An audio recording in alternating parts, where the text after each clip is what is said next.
Ada aja idenya itu. Ada aja idenya, meskipun gagal juga gitu. Gitu. Jadi idenya di situ.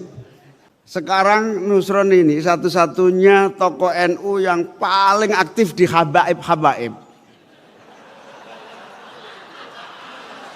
Ya toh? Wong Pak Prabowo saja ragu kepada habaib. Nusron itu habaib sekarang. Itu luar biasa. Satu-satunya Nusron. Terus kiai-kiai itu sudah nggak begitu banyak dalil. Nusron dalil terus sekarang. Kalau sudah Nusron dalil, nah kita tunggu apa yang akan terjadi. Saudara sekalian, ada video menarik ini datang dari Caimin ya kalau tidak salah. Nah, ini beliau ketika memberi sambutan ini di IKA PMII ya, di samping merosting beberapa menteri, beberapa teman beliau, kemudian datang kepada ketika beliau merosting daripada Nusron Wahid, saudara sekalian, dan menyatakan sesuatu yang luar biasa, yaitu satu-satunya orang yang masih aktif dari pejabat Pak Prabowo itu membela para habaib, padahal Pak Prabowo pun ragu terhadap habaib ini, saudara sekalian. Itu Nusron Wahid, dia dalil terus, saudara sekalian. Nah, ini hal yang menarik. Mari kita sama-sama simak full video roastingan daripada Caimin, saudara sekalian. Oke, selengkapnya silakan. Assalamualaikum warahmatullahi wabarakatuh. Bismillah, alhamdulillah, wassalatu wassalamu ala rasulillah, wala hawla wala quwata illa billah, amma ba'du.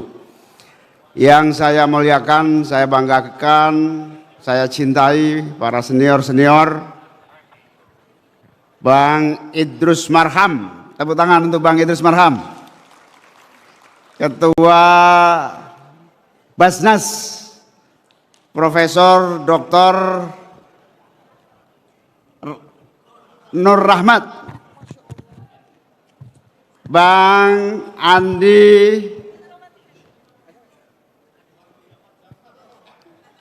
Jamaro, Ketua Majelis Pertimbangan Organisasi MPO, Bang Endin Aji Sofihara yang saya hormati, dan para senior yang tidak bisa saya sebutkan semuanya, banyak sekali yang hadir.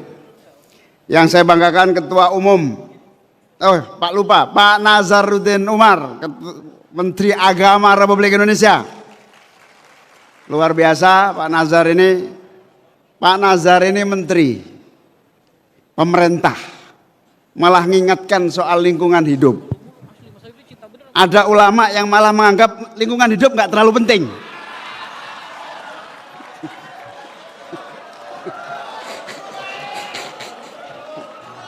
Ini tanda-tanda zaman apa tanda-tanda zaman ini? Yang pemerintah menganggap lingkungan hidup penting, yang ulama menganggap lingkungan hidup nggak penting. Wallahu a'lam bishawab. Yang saya cintai, saya banggakan Ketua Umum IKA PMII, Mr. No Problem, sahabat Fathan Subhi. Saya punya seorang teman kaya raya, perusahaannya sudah beranak pinak, mendirikan partai.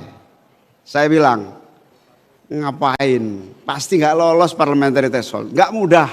Sebanyak duitmu, tapi kalau nggak ngerti teorinya nggak akan bisa.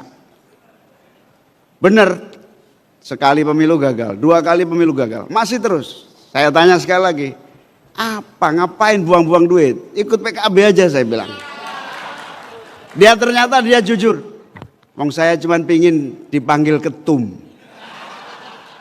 Nah, nampaknya Fathan Subhi jadi ketua IKA PMII pingin dipanggil ketum. Ya maklum lah, untuk cita-cita sampai ketum PKB agak jauh gitu.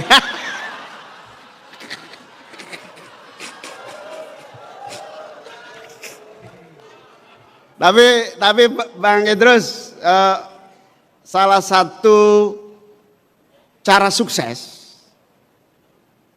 karir itu harus minimal pernah jadi ketum. Ketum apa saja nggak peduli, yang penting ketum. Marwan Jafar mana? Marwan Jafar. Marwan Jafar itu bolak-balik mentak-mentok karena belum pernah ketum dia. Mana Marwan? Marwan, angkat tangan Marwan. Marwan ini sahabatnya Fathan. 24 jam kemana-mana sama Fathan. Tapi yang dapat ketum duluan tetap Fathan Subhi. Marwan Jafar di PMII kalah sama Nusron. Di Ansor kalah sama Nusron. Di PMI kalah sama siapa saya lupa.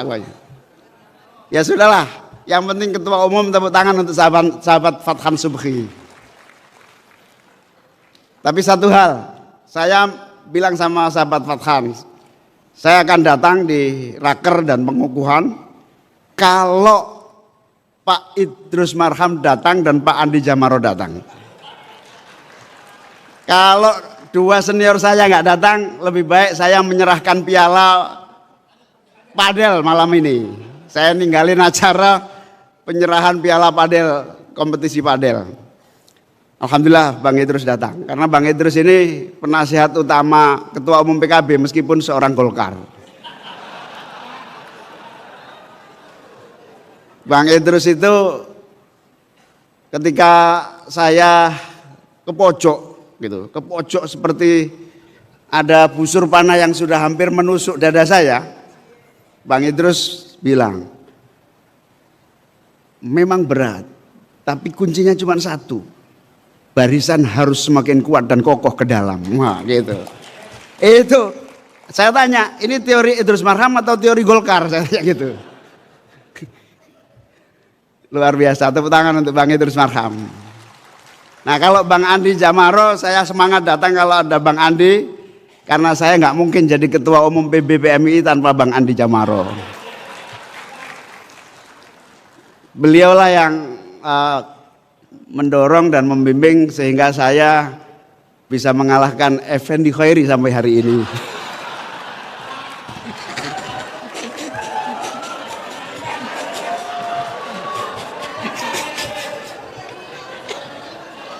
Nah itu gini, PMI itu lucunya begini. Nanti kalau saya ketemu Pak Mukoam, pasti saya tegur, ngapain sih Pak Mukoam? Saya udah tahu jawabannya Pak Mukoam. Kalau saya nggak begini, Fathan Subhi nggak akan semangat bergerak.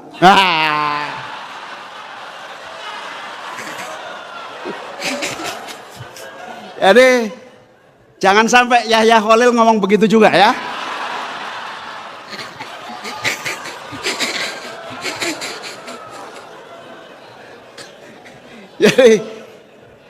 Jadi salah satu titik lemah mana Ketua Umum PBPMI yang saya hormati, Ketua Umum PBPMI. Sudah, jangan contoh era-era kita. Era kita itu nggak gerak kalau nggak ada yang nyetrum, kira-kira begitu. Nah, salah satu energi penting yang harus ditumbuhkan di PMI adalah energi tumbuh terus tanpa harus nunggu anak panah ataupun strum yang bergerak. Jadi energi PMI zaman saya kalau nggak diinjek nggak gerak. Alhamdulillah banyak diinjek sehingga geraknya tambah semangat. Sahabat-sahabat sekalian, sahabat Sekjen Purnomo Sidi, saya mengira dulu masuk Golkar paling satu periode terlempar gitu kan gitu. Ternyata berperiode-periode di Golkar. Tepuk tangan untuk Purnomo Sidi. Luar biasa, ini nggak mudah di Golkar. Dulunya kader PKB. Enggak, memang kalau kader PKB yang tahan banting lebih baik keluar aja lah. Tapi kader PKB yang tahan bantingnya tidak terlalu kuat, oke di sini saja. Nah kalau Purnomo Sidi terus, Bendahara Umum sahabat Arif dari PMI sudah tahan banting memang. Dari PMI sudah tahan banting, makanya masuk Pemuda Pancasila. Ya agak bau-bau nggak jelas, oke lah. Gitu. Sudah Pemuda Pancasila, DPR-nya pun Nasdem. Saya kira termasuk yang tahan banting. Jadi kepada seluruh kader-kader PMI yang tahan banting, contohnya seperti Nusron. Mana Nusron nggak datang? Saya semangat datang ini kadang-kadang karena Nusron juga. Manusia paling aneh di PMI ya Nusron Wahid. Jadi mumpung nggak ada orangnya ini, Nusron Wahid kita kasih gelar teladan sepanjang zaman. Kenapa? Ada aja idenya, meskipun gagal juga gitu. Jadi idenya di situ. Gagal itu, tapi nggak gagal total. Gagal itu maksudnya idenya segini, hasilnya segini. Itu Nusron, itu luar biasa. Makanya semangat saya kalau ketemu Nusron itu. Sekarang Nusron ini satu-satunya tokoh NU yang paling aktif di habaib. Ya toh? Wong Pak Prabowo saja ragu kepada habaib. Nusron itu habaib sekarang. Itu luar biasa. Satu-satunya Nusron. Terus kiai-kiai itu sudah nggak begitu banyak dalil. Nusron dalil terus sekarang. Kalau sudah Nusron dalil, nah kita tunggu apa yang akan terjadi. Nah itu hebatnya PMI di situ. Saya mau cerita apa lupa sampai ini gara-gara Nusron. Nah saya mau merosting Fathan sebetulnya. Kenapa saya merosting Fathan? Karena saya sudah terlampau banyak di roasting oleh keadaan. Jadi wamen yang saya hormati terutama mana Aminuddin Ma'ruf, Faisal Reza, sahabat Juri. Ini wamen-wamen yang membuat saya agak terburuk. Karena dulu saya tuh nggak pernah peduli dompet saya ada uang atau nggak peduli. Karena bagi saya dompet ada isi atau nggak ada isi, yang penting ada kartu kredit kan gitu. Nah gara-gara wamen-wamen pada jadi komisaris, kita ngiler juga kan. Jadi mikir ini kira-kira bisa seperti mereka enggak, nasib ini kira-kira gitu. Kira-kira dapil masih aman apa enggak kira-kira gitu. Wamen-wamen ini luar biasa. Rezeki, tapi soal rezeki itu soal rezeki. Sama seperti sahabat Fathan. Enggak ada keinginan sama sekali jadi BPK, enggak ada. Dia mengira kenikmatan puncak itu ya DPR. Didorong-dorong BPK bolak-balik agak ogah. Tapi setelah masuk malas sekali keluar dari BPK.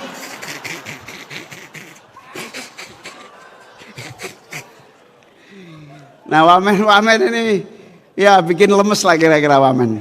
Sahabat-sahabat sekalian, saya tentu sangat mengucapkan selamat kepada, sangat syukur dan selamat kepada pengurus baru yang menurut saya ini energi yang dahsyat ya.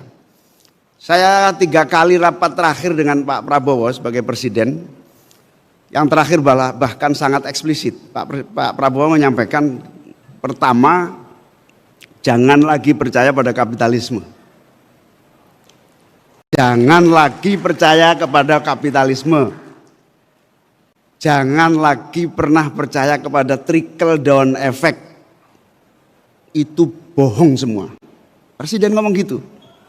Lah kalau sudah presiden ngomong gitu, gudangnya ilmu gini kan di PMI semua itu. Ya toh? Berarti PMI ada zamannya kira-kira gitu. Ada zamannya. Pak Prabowo itu rapat terakhir, beliau pimpin langsung dari mana? Dari London. Dia pimpin langsung rapat terakhir. Jangan pernah percaya lagi pada kapitalisme. Jangan pernah percaya lagi pada trickle down effect. Karena itu teori yang sama sekali tidak pernah membawa Indonesia pernah tumbuh dan maju. Sebelumnya Pak Prabowo bilang tidak ada jalan keluar kecuali kembali kepada Khitoh pasal 33. Bolak-balik itu. Kemudian tarik lagi outputnya sekolah rakyat, tarik lagi outputnya koperasi desa merah putih. Apa yang terjadi semua itu? Semua teori-teori ini kan ya gudangnya ada di IKPMI semua itu. Teori-teori tumbuh dari bawah. Tadi Pak Juri disebut siapa tadi sama Heri Azumi. Membangun dari bawah, tumbuh dari bawah. Nggak ada PMI itu yang nggak tumbuh dari bawah. Kalau ada di PMI nggak tumbuh dari bawah itu pasti bukan PMI, pasti itu HMI kira-kira begitu. Kira-kira begitulah. Nah, tumbuh dari bawah, hidup dengan seluruh keterbatasan gitu kan. Saya ingin tahu ada nggak di PMI yang nggak terbatas? Nggak ada. Nggak ada. Semuanya tumbuh dari bawah. Yang itu semua secara teoritik hari ini relevan. Semua dalam posisi global yang powerless. Pak Prabowo coba merangkai dalam bukan teori tak lagi tapi praktek. Praktikal. Nah disitulah yang saya sebut PMI relevan untuk tumbuh dan menjadi bagian dari solusi yang tepat di tengah semua lagi gejolak, nggak ada yang nggak aman hari ini, semuanya tidak aman. Harta yang sudah dapat tambang pun belum dapat sampai hari ini karena nggak ada yang aman di dunia ini, nggak ada yang aman. Contohnya sederhana, mestinya untuk ormas-ormas itu bukan tambang yang harus didapatkan, tapi proyek solar cell. Mestinya itu yang abadi, yang duitnya juga besar. Kalau tambang kan ada habisnya. Tapi kalau solar cell ila yaumil qiyamah, matahari. Nah, saya berharap PMI mikirnya ke sana. Cari proyek yang ila yaumil qiyamah, fid dunya wal akhirah hasanah gitu. Nah, urusan yang enggak enak partai saja gitu loh.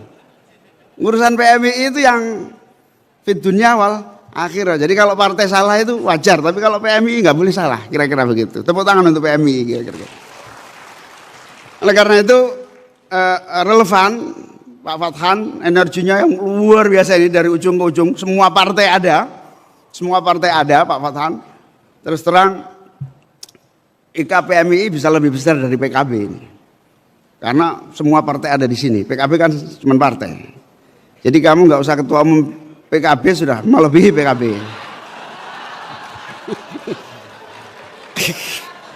Ini cara membunuh saingan begini nih caranya.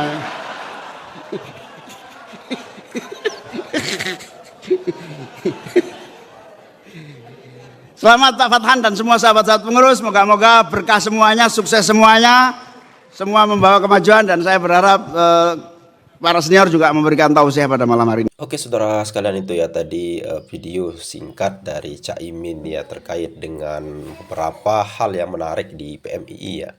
Nah terkait dengan hal itu, sebagaimana yang disampaikan, ini adalah informasi yang sangat penting, informasi yang sangat luar biasa dari Caimin saudara sekalian, di mana ketika dia menyampaikan bahwasanya Pak Prabowo ini ragu terhadap habaib saudara sekalian sebagai keturunan Nabi Muhammad SAW. Ini adalah hal yang luar biasa, kemajuan luar biasa. Ternyata Pak Prabowo diam-diam melirik daripada apa yang disampaikan oleh Kiai Haji Jaimuddin dan kawan-kawan saudara sekalian terkait dengan polemik nasab yang Kiai Haji Jaimuddin itu melakukan riset atau penelitian yang titik terangnya atau titik tumpunya penelitian beliau yaitu bagaimana habaib ini berkesimpulan bukan keturunan Nabi Muhammad SAW karena terputus pada abad keempat, yaitu di dalam kitab Nasab Syajaratul Mubarakah karangan Imam Fakhruddin Ar-Razi saudara sekalian, bahwasanya Ahmad bin Isa Al-Muhajir itu punya anak 3 bukan 4 saudara sekalian, baru diisbat pada abad ke-11 itu atau abad ke-9 oleh Ali Asyakron dalam kitabnya saudara sekalian Burqatul Musyiqah. Nah ini kekosongan antara abad ke-5, 6, 7 itu kenapa saudara sekalian? Ada apa di sana saudara sekalian? Dan banyak kiai yang membela habaib, tapi titik tumpu daripada dalilnya itu husnuzon saudara sekalian ataupun syuhrah wal istifadah sebagaimana yang diterangkan oleh Rois Am PBNU Kiai Haji Mutul Akhir saudara sekalian. Oke, mungkin hanya ini, semoga bermanfaat apa yang disampaikan oleh Caimin saudara sekalian, luar biasa dan infonya ya. Sekian, assalamualaikum warahmatullahi wabarakatuh.